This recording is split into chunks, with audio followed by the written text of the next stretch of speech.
शनिवार को India Islamic cultural centre के चुनाव को लेकर कार्यक्रम में अलीगढ़ पहुंचे पूर्व विदेश मंत्री सलमान खुर्शीद। आपको बता दें 11 अगस्त 2024 को दिल्ली में इंडिया इस्लामिक कल्चरल सेंटर का चुनाव होना है, जिसमें अलीगढ़ के पूर्व महापौर मोहम्मद फुरकान वाइस प्रेसिडेंट तो पूर्व विदेश मंत्री सलमान खुर्शीद प्रेसिडेंट का चुनाव लड़ रही हैं। अगर बात करें इस चुनाव की तो इंडिया इस्लामिक कल्चरल सेंटर का चुनाव अंतर्राष्ट्रीय स्तर पर हर 5 साल में होता है। दुनिया भर में इसके कुल मिलाकर 61 वोटर हैं। इसी को लेकर शनिवार को पूर्व विदेश मंत्री सलमान खुर्शीद अलीगढ़ पहुंचे, जहां सबसे पहले अलीगढ़ पूर्व महापौर मोहम्मद फुरकान के आवास पर मतदाताओं के साथ संवाद कार्यक्रम आयोजित किया गया, जिसमें पूर्व मेयर मोहम्मद फुरकान ने कहा कि इंडिया इस्लामिक कल्चरल सेंटर के चुनाव से आरएसएस को दूर रखें। वहीं इसके बाद अलीगढ़ के कल्याण सिंह हैबिटेट सेंटर में हुए कार्यक्रम में कांग्रेस के वरिष्ठ नेता एवं पूर्व केंद्रीय मंत्री सलमान खुर्शीद ने कहा कि तालीम और तहजीब के लिए जिस तरह से एएमयू के संस्थापक सर सैयद अहमद खान को जाना जाता है, उसी तरह दिल्ली में स्थित इंडियन इस्लामिक कल्चरल सेंटर से अलीगढ़ की गंगा जमुनी तहजीब दुनिया भर में गूंजेगी। सभी की सलाह से सेंटर को ऐसा बनाएंगे जहां से मुसलमानों की बात दुनिया भर में नया पैगाम दे सके। वहीं पूर्व केंद्रीय मंत्री सलमान खुर्शीद ने अपने पूरे पैनल के लिए वोट भी मांगे। साथ ही कहा कि लंदन में ऑक्सफोर्ड से जुड़े तमाम नामचीन उनके संपर्क में हैं, जिससे कि वे ऑक्सफोर्ड जैसा माहौल इंडियन इस्लामिक कल्चरल सेंटर में बनाना चाहती हैं, लेकिन वर्तमान के सेंटर के माहौल को देखकर पीछे हट जाती हैं। वहीं कार्यक्रम में इंडियन इस्लामिक कल्चरल सेंटर के उपाध्यक्ष पद के उम्मीदवार एवं पूर्व महापौर अलीगढ़ मोहम्मद फुरकान ने कहा कि बुजुर्ग चाहते थे कि हिंदुस्तान ऐसा बने जहां से मुसलमानों की आवाज दुनिया भर में सुनी जा सके। इसे ध्यान में रखते हुए पूर्व प्रधानमंत्री इंदिरा गांधी ने सेंटर के लिए जगह दी थी। वर्तमान में सेंटर को कुछ लोगों ने इस्लामिक सेंटर को व्यावसायिक अड्डा बना दिया है। उन्होंने सलमान खुर्शीद के पूरे पैनल को जिताने की अपील एएमयू बिरादरी से की है। कार्यक्रम की अध्यक्षता एएमयू के प्रोफेसर फरूक गनी ने व संचालन एएमयू के पूर्व छात्र संघ अध्यक्ष डॉक्टर हाफिज आजम बेग ने किया। मंचासीन व चुनाव में पैनल के सदस्य सिकंदर हयात, साफिया बेग, आसिफ झा, अबूजर हुसैन, फरूक नाज, मोहम्मद जलील, शाहिद अली, इसके अलावा संभल से सभी मेंबर्स समेत अनेक शिक्षाविद व एएमयू के पूर्व छात्र आदि कार्यक्रम में मौजूद रहे। कार्यक्रम में कांग्रेस के पूर्व एमएलसी विवेक बंसल व रूही जुबैरी ने सलमान खुर्शीद को बुके देकर स्वागत भी किया। Bureau report, news eight 9।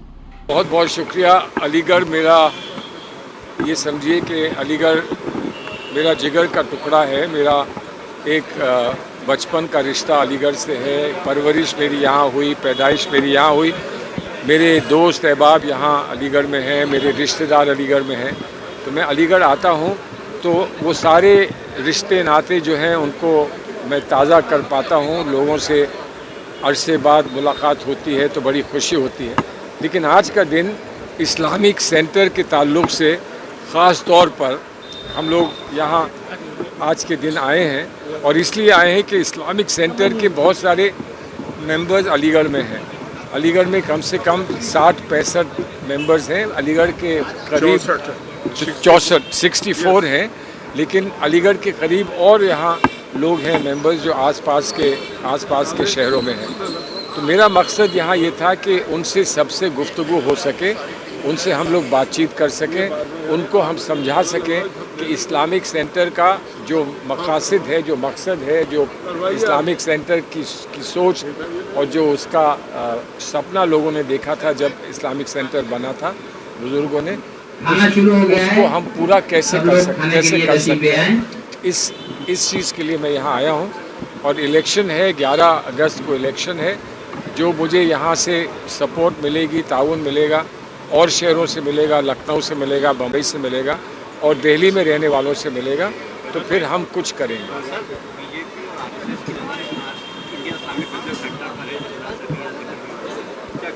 अरे इंडिया नेशनल सेंटर तो बहुत छोटी सी चीज़ है।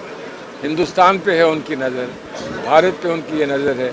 हम वो लड़ाई लड़ रहे हैं, पूरे मुल्क पर वो लड़ाई लड़ रहे हैं। राहुल गांधी ने उस लड़ाई को, हमारी अगुवाई की है उस लड़ाई में, और हम काफ़ी हद तक कामयाब हो गए हैं।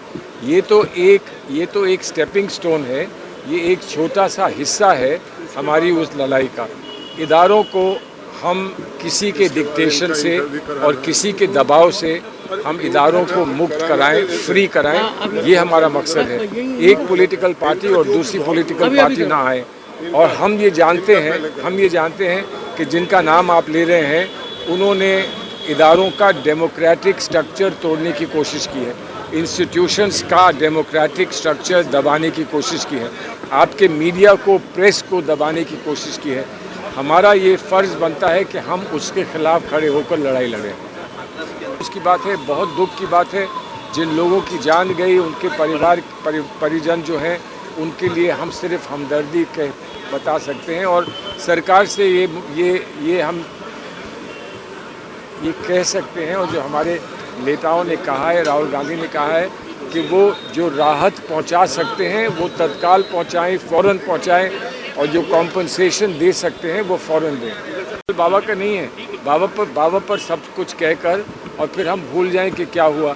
कहीं पर सिस्टम टूटा है, कहीं पर सिस्टम बिगड़ा है, बाबा पर हर चीज़ डालकर और फिर हम ये भूल जाएं कि हमें आज क्या करना है। पहले राहत पहुंचानी है, फिर ये पता करना है कि इसके लिए जिम्मेदार कौन है। बाबा की अरेस्टिंग होनी चाहिए सर? मैं कोई पुलिस ऑफिसर नहीं हूं जो मैं कहूं कि इसको अरेस्ट करो, इसको मत अरेस्ट करो, लेकिन सरकार की जिम्मेदारी है, सरकार को जो करना चाहिए वो सरकार करे। अलायंस की कुछ पार्टियां ऐसी हैं जो समाजवादी पार्टी के अखिलेश यादव के बहुत करीबी ताल्लुकात रहे हैं, क्या इन तरह होंगे ताल्लुकात बहुत लोगों के होते हैं। हमारा दोस्त कोई गलती करता है तो हम ये नहीं कहते हैं कि हमारा दोस्त नहीं था। अगर गलती करता है तो इस मुल्क का जो कानून है वो उसको लागू होता है। हम गलती करते हैं तो मुल्क का कानून लागू होता है। लेकिन कोई पहले जब दोस्ती करता है या किसी के साथ रिश्ते बनाता है तो वो कोई अंतर्यामी तो होता नहीं कि वो बता ले कि एक दिन इसकी वजह से या एक दिन इसके आसपास कुछ ऐसी बात होने जा रही है। लेकिन जो हम बिलीव करते हैं, हम कानून में और रूल ऑफ लॉ में बिलीव करते हैं, हमारा अपना भी कोई चहीता हो उसको भी वही फैसला सुनना पड़ता है जो किसी और को। इंतखाबात के नताइज के बाद मॉबलिंग की घटनाएं बढ़ रही हैं, क्या कहना चाहते हैं इसके बारे में? मुसलमानों को एक बार फिर निशाना बनाया जा रहा है मॉबलिंग का, अलीगढ़ में भी मॉबलिंग मुमकिन है ये इसलिए बनाया जा रहा है कि उन्होंने वोट ऑपोजिशन को दिया है, और ऐसा हो रहा है तो एक जिम्मेदारी ऑपोजिशन की हमारी बनती है और एक जिम्मेदारी सरकार की बनती है जो ऐसा होने दे रही है। सरकार की जिम्मेदारी हमेशा बढ़कर होती है, लेकिन हम ये नहीं कह सकते कि हम हाथ धोकर अगर अलग खड़े हो जाएंगे। हमारी जिम्मेदारी भी बनती है और वो हमारी पार्टी और हमारे साथ जितनी और पार्टीज़ हैं वो सब इसमें जो भी कर सकती हैं वो करेंगे। कि इस सेंटर को बचाने के लिए आप आइए, आपने हाँ भरी। आइए दीपक सिंह जी, आपने हमारी हिम्मत बढ़ाई। उन्होंने कहा आप मेरे साथ सब खड़े हो जाइए। जितने लोग मुझे मनाने के लिए, मुझसे कहने के लिए आए, ये कहने के लिए कि आप लड़िए, आप खड़े हो जाओगे, मैं आपको यकीन दिलाता हूँ इंशाअल्लाह उस सेंटर को हम सही कर लेंगे। आज सलमान साहब से बेहतर हमारे लिए कोई आदमी नहीं था। मैं तमाम जितने यहाँ पे हमारे वोटर बैठे हुए बाहर के भी हैं, यूनुस कुरैशी साहब बैठे हुए अमरोहा से, आसिफ साहब बैठे हुए हैं, मतलब सब लोग वहाँ से भी चले, कुल 7 थे, 6 यहाँ मौजूद हैं, ये वहाँ से चल कर आए। आप अपना मैसेज दीजिए। मैं अपील करता हूँ कि सेंटर को बचाने के लिए हम सलमान साहब के पैनल को, सलमान खुर्शीद साहब को इस मजबूती से जिताएं कि कम से कम जो खराबी पैदा हो गई है और जो कानूनी तौर पर झगड़ा हुआ है वहाँ पर, और कानूनी तौर पर जो केस किया, आपको हैरत ये होगी शमीन भाई, आपको हैरत ये होगी कि जिसने कोर्ट केस किया वो पैनल में मौजूद है हुजूर के, और जिसने अभी जो हालात है उत्तर प्रदेश के, पूरे हिंदुस्तान के, आपको मालूम है। मैं यहाँ पे वो बहस नहीं करना चाहता हूँ, करना भी नहीं चाहिए, पॉलिटिकल कोई बात नहीं करना चाहता हूँ। उस सेंटर के जो हमारे जो ऑब्जर्वर आए, एक साहब और लड़ रहे हैं वहाँ इलेक्शन, वो आरएसएस के पास जाते हैं और वो ये कहते हैं कि मुझे एडमिनिस्ट्रेटर बना दीजिए, मैं आपके हवाले कर दूंगा। नाम लेने की सलमान भाई ने मना किया है, किसी का नाम नहीं लूंगा, और मैं वैसे भी नहीं लेता। वो कहते हैं किसी की बुराई में ज्यादा ये अपनी बात कहो। वो इलेक्शन लड़ रहे हैं, वो इलेक्शन लड़ रहे हैं जो सिराज साहब को कहते थे कि इन्हें यहाँ से भगाओ। हमने उनकी बात को समझा, अब वो भी प्रेसिडेंट के दावेदार हैं, हम नहीं रहना चाहता, लेकिन अपना वोट खराब मत कीजिए। अगर ऐसा हुआ तो जो RSS का आदमी लड़ रहा है, खुदा ना खास्ता जो ऐसा नहीं होने जा रहा, सलमान खुर्शीद साहब का पैनल अल्लाह का करम है, इसको हर जगह बहुत अच्छा रिस्पॉन्स मिल रहा है, इसको हर जगह से यकीन दिलाया जा रहा है। मैंने हर आदमी कह रहा है साहब हमसे मत कहिए, हम आपको वोट दे रहे हैं और इसलिए दे रहे हैं कि सेंटर को बचाना। अगर आपने सलमान साहब ने ये काम आइंदा नहीं किया तो आपके खिलाफ भी हम जाएंगे। बहुत अच्छा माहौल बना हुआ है। मुझे अल्लाह की ज़ात से उम्मीद है कि सेंटर को बचाने के लिए सलमान साहब के पैनल अब उधर बैठे हुए, ये मैंने बताया आपको, ये सिकंदर है और दूसरे तरफ ये आजम साहब है, इसमें आसिफ बैठे हुए, ये वो लोग हैं जो मेहनत करते हैं दिन रात। वसीम साहब बैठे हुए हमारे, वसीम बाबू, डॉक्टर आरिफ साहब हैं, ये वो लोग हैं जो काम करते हैं। आप एक मौका दीजिए, इसलिए जिस नियत से सेंटर बनाया गया था उसको दोबारा अपनी जगह लाया जा सके, क्योंकि ये बुजुर्गों का एक बुजुर्गों की मेहनत थी। मैंने वहाँ भी कहा था, यहाँ भी कह रहा हूँ, यहाँ जितने प्रोफेसर बैठे हुए इस तारीख को जानते हैं, ये मौसम साहब जानते हैं, प्रोफेसर मुकरीम साहब जानते हैं, ये मुफ्ती अतीकुर रहमान साहब की मेहनत थी, ये डॉक्टर वो जो चौधरी आरिफ थे उनकी मेहनत थी, ये चौधरी तैयब साहब की मेहनत थी, ये सफरियाब गिलानी साहब की मेहनत थी। उस मेहनत को उन्होंने सुना, उनकी बात को इंदिरा जी ने सुना, ये जगह दी। अब कोई ये कहता है साहब मैंने इसके लिए बहुत मेहनत की, मान लिया आपने जो भी हमारी मदद की, हमने आपको 20 साल प्रेसिडेंट रखा।